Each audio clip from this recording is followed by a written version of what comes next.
The War Council chamber of Threxer Prime was designed to intimidate. Black stone pillars laced with veins of molten gold arced high above, their ends lost in the upper gloom. Each wall pulsed with animated runes carved into obsidian, a language older than stars. And in the center of it all sat the 12 archwarlords of the coalition, their armors glinting like forged nightmares. They called themselves the Sovereigns of Discipline. Across from them, chained to a translucent gravity shackle, stood a single human girl. She couldn't have been older than 22. Average height. Auburn hair tied back in a simple tail. No armor. No weapons. No translator device. She wore only a loose black tank, dusty cargo pants, and old Terran boots. The kind that had tread through hell and didn't mind another mile. Her name was Myles. But they didn't care to learn it. "Is this the human weapon?" grunted High Marshal Varktal, his serpentine tongue clicking in disbelief. "Where are the implants? The cybernetic enhancers? This is flesh." "She's unarmed," chittered the insectoid counselor Vextril. "This must be a deception. A clone? A decoy?"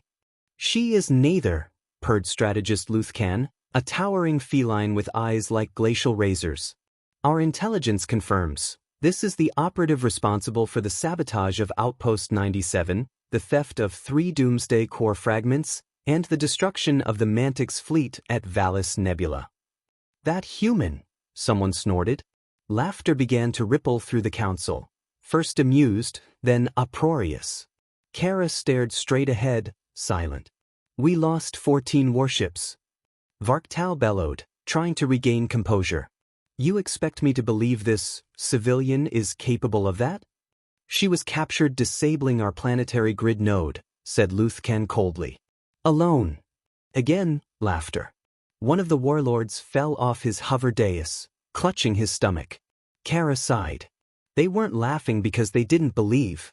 They were laughing because they'd already decided what she was: harmless. They always made that mistake. "Do you have anything to say before we atomize your brain?" asked Vextril, voice dripping with the mockery of a species that had never known defeat. Kara looked up. Finally. And she smiled. "Yeah," she said. 3 seconds. The chamber fell quiet. "What?" Kara tilted her head. 3 seconds is how long you have until your planetary defense grid goes offline. The silence turned electric. "Is this a bluff?" growled Varktal. But Luthcan was already tapping into his neural link. "Council, I'm accessing grid status. Just in case." He never finished the sentence. Because in that moment, every screen, every holographic data stream, and every planetary sensor system inside the Threxarian military grid went dark. All at once. The room erupted in chaos. Power flux in core node 1. Shields, offline. Entire orbital lattice has collapsed. Weapon stations unresponsive. The warlords shouted over one another, scrambling to re-establish control over the most secure military system in 3 sectors. Kara yawned. "Told you," she muttered. Luthcan whirled on her. "House? What have you done?" "You scanned my body a dozen times," Kara said, stepping out of the gravity shackles as they fizzled and died. "You never bothered to scan my shadow." Her shadow, now crawling up the wall like liquid ink, pulsed red for a moment, then collapsed into a swarm of microscopic motes that zipped off in all directions. "Nanocloak," Kara explained. "Prototype. Just needed you to keep me in one place long enough for them to finish stitching your grid architecture. You all uploaded me into your systems the second I walked into this room. Thanks for the tour." "You'll never make it off planet," Luthcan hissed. "The capital is still armed. The guards." "Already gone," Kara interrupted. "Check your life signs. Actually, don't bother." A dull thud shook the chamber. Then another. The lights dimmed. "Those are the internal core detonations," she added. "Your power supply's overloading. This place goes nova in." She glanced at her wrist, even though she wasn't wearing a watch. 47 seconds. "You won't survive this," growled Vextril. "You're trapped here with us." Kara stepped back into the center of the room and tapped the heel of her boot against the floor twice. A circular hatch opened beneath her, revealing a drop chute lined with shimmering light. "I'm not trapped with you," she said. "You're trapped in a story that ends without your names being remembered." Then she dropped through. The floor sealed behind her, and the War Council chamber of Threxer Prime burned like a dying star. 17 hours later, aboard the human recon frigate Firewake, Kara stood on the observation deck, sipping something that resembled coffee, wrapped in a blanket she'd definitely stolen from medical. Commander Hoshira approached, datapad in hand. "You do realize," she said, "that you just set back the entire Threxer military by 200 years. The other council members are in full retreat." Kara nodded, nonchalant. "Good. Maybe they'll learn not to laugh next time." The commander studied her.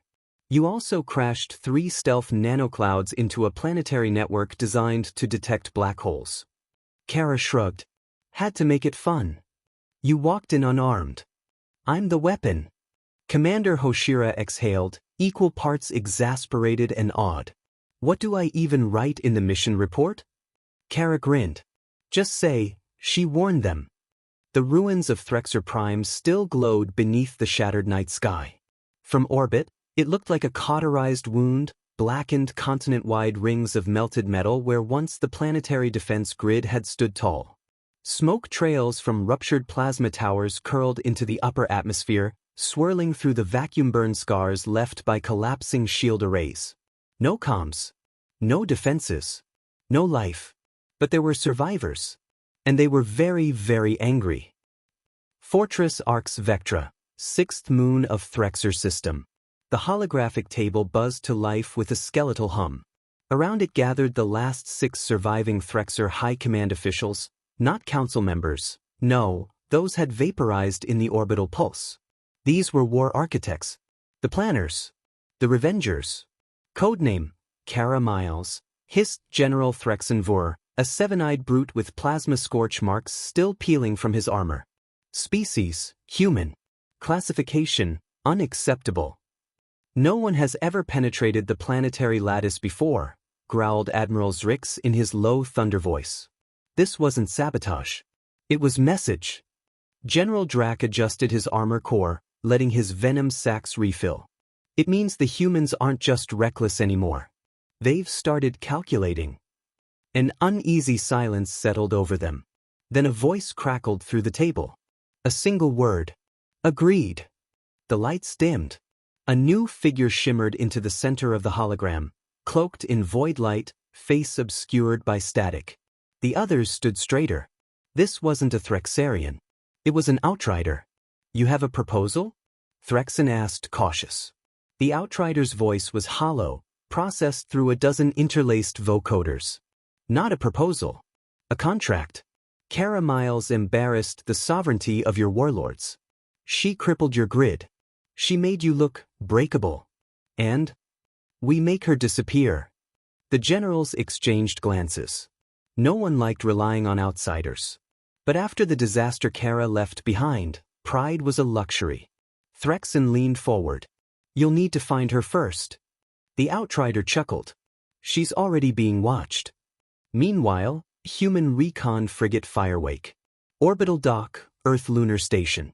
Kara sat alone in the briefing chamber, surrounded by 36 holoscreens showing replay after replay of the Threxer grid collapse. Every angle. Every data stream. Frame by frame. She looked bored. "Watching your greatest victory like it's a rerun?" Commander Hoshira asked, walking in with a mug. Kara glanced back. "I'm looking for something. A frame I missed." Hoshira handed her the mug. "Coffee. Fresh. Rehydrated 20 seconds ago, just for you." Kara took it but didn't drink. There was a delay. 17 milliseconds longer than expected between the nanosync and the pulse cascade. "Doesn't make sense." "Or," Hoshira said, sitting down beside her, "you saved the galaxy from a genocidal military council and maybe don't need to replay the wins 600 times. "I don't replay wins," Kara said, eyes scanning the footage again. "I replay mistakes." That was when the lights flickered. Twice. And every hologram on the wall blinked, not off, but backward, like a half-second skip in time. Kara's expression changed instantly. She stood up. Shut it down, she said. Shut what down? Kara dropped the mug. It shattered. Everything. Cut comms. Kill the ship's AI. Right now. Commander Hoshira opened her mouth, then froze. The doors to the chamber slid open with a hiss. No one was standing there. But something had entered. The air grew colder. Lights dimmed. Sound seemed to bend, like space was folding in the edges of the room. A voice rang out. Clever girl. Kara turned slowly. She saw it. No face. No shape she could hold in her mind. Just a shifting ripple of dark geometry, like a man-shaped void filled with code and smoke. An outrider. You're late, Kara said. You're sloppy, it replied. 17 milliseconds? You disappoint us. Hoshira reached for her sidearm. The outrider turned slightly, and the gun melted in her hand, dripping to the floor in slow, silver slugs. I don't suppose we can talk? Kara asked. No, the entity replied. But we'll listen to you scream. It lunged. But Kara was already moving. She kicked the table, hurling it through the outrider's form, and slid behind the control console. Her fingers danced over the keys. Manual override. Ship lockdown. Emergency teleport. The outrider moved faster than light. It appeared beside her, arm like a collapsing star swinging down. But the strike never landed. Instead, Kara held up a small disc, palm-sized, humming with unreadable symbols. The outrider recoiled. You shouldn't have that, it growled. I shouldn't exist either, Kara said. She slammed the disc into the console. The world folded. Light collapsed. Time twisted. And then. Red zone. Unregistered planet is 4442//human safe house, Forge hold. Kara stumbled out of the emergency teleport gate, coughing. Forge hold was buried in a desert crater, hidden beneath kilometers of stone and cloaking interference.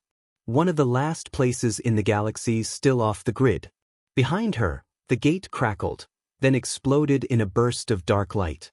No traces, Kara muttered. No trails. She dropped to one knee, heart pounding.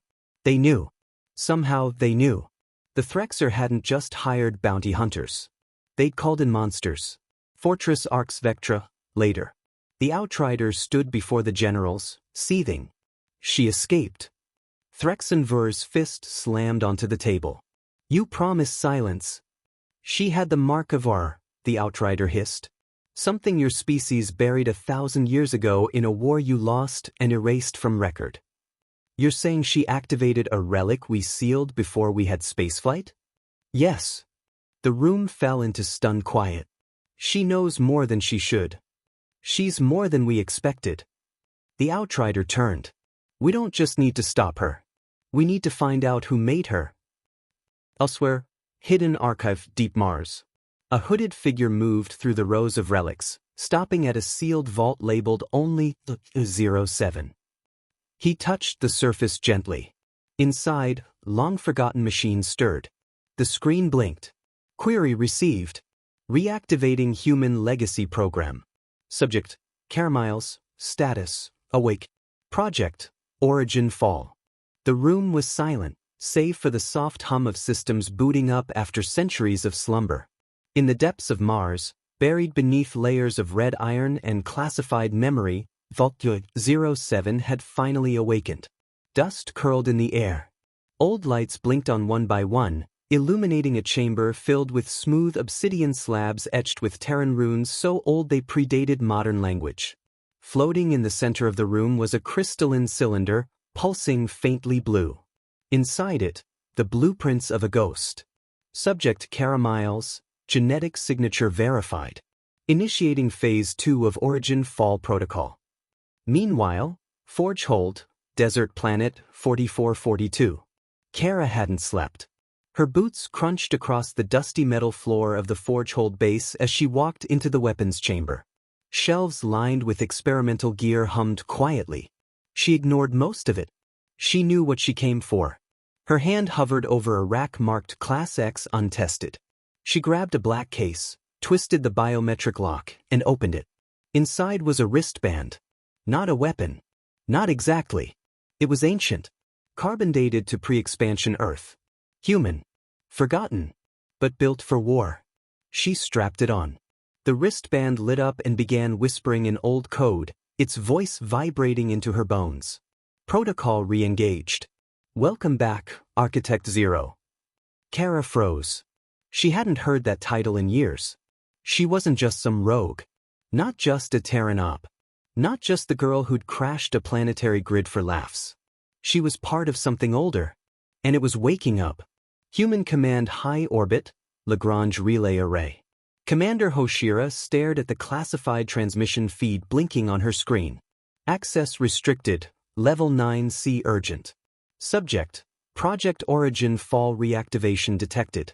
Location, Mars/U-07/classified. Unsealing architect files. The screen blurred as walls of redacted files peeled back one after another. Architect 0, Kara Myles. Designation, Keyholder. Purpose, last line of defense against precursor entities. Hoshira's blood ran cold. The precursors weren't just alien myths. They were real. And Kara had been built, or rebuilt, to stop them. Deep in the outer rim, unknown space. The Outrider moved across the obsidian surface of a derelict star god skull. Its voice spoke into the void. We found her. But she remembers nothing. Another voice, deeper, older, replied through the folds of reality. Then make her remember. She was ours before she was theirs. The Outrider tilted its faceless head. The V-Wire protocol has activated. If she unlocks the Zero archives. She won't. Not if you reach it first. And the forge hold? Burn it. But retrieve the wristband. The void went silent. The hunt had begun. Forge hold, 3 hours later. Kara stood beneath the surface access hatch of Forge hold, now fully armed. Her left arm bore the black wristband, now fused to her skin, trailing neural filaments into her veins. Her HUD blinked symbols she couldn't read, but her body moved like it had always known them. She was faster. Stronger. Her reflexes didn't just feel trained, they felt programmed. Then the alarm sounded. Incoming objects, atmospheric entry detected. She bolted to the surface lift and hit the override. As the doors hissed open, she saw them, dark comets splitting the sky, Outrider drop pods. Not ships. Weapons. They didn't land. They pierced. The first one hit the cliff ridge above the forge hold entrance, erupting into black flame. The second struck the eastern wall, sending tons of rock flying into the air. From both craters emerged shadowy figures, tall, faceless, shimmering like broken pixels of reality. Outriders. 4 of them. Kara pulled a weapon from her back, a sleek black cylinder. With a flick, it extended into a long blade, humming with harmonics too high for standard sensors. Let's dance, she whispered. The first Outrider lunged. Kara moved without thinking, without needing to think. Her blade sang once, and the creature split across the middle, vanishing into static ash. The second struck from behind, but she spun, dodging by millimeters, grabbing its arm, and slamming it into the ground with enough force to crater solid steel. The third came faster, smarter. It used phase shifting, skipping space. But her wristband pulsed once, and time slowed. Not for the world. Just for her. She saw its movements, saw the skip frame flicker before it struck, and countered with a perfect upward slice that bisected it across the quantum lattice. The last Outrider paused. Kara smiled. Go ahead. Tell your masters. It vanished in a whisper of static, already escaping. Kara stood in the smoking ruins of her base, chest heaving. But before she could breathe, the wristband chimed. Vault link reestablished. You must return to Mars. She stared down at the display. Origin Fall isn't a project, she muttered. It's a war. Threxer system, deep black. General Threxen Vor floated in a command pod orbiting what remained of Threxer Prime. Next to him, the Outrider shimmered back into form. She's connected to something, Ver growled. More than Terran tech. Deeper. She's one of the original weapons, the Outrider replied. Not forged. Awakened. A failsafe. Then destroy her. We can't. Why? The Outrider's head tilted toward the stars. Because she's remembering too fast. Mars, V07. The sealed crystal in the vault cracked open. From within emerged a pulse of blue light and a shard of ancient Terran metal, shaped like a seed. It blinked once. Then twice. Then it spoke. Architect Zero has activated. Legacy War protocols resuming. Target, the Forgotten. Directive, end them all.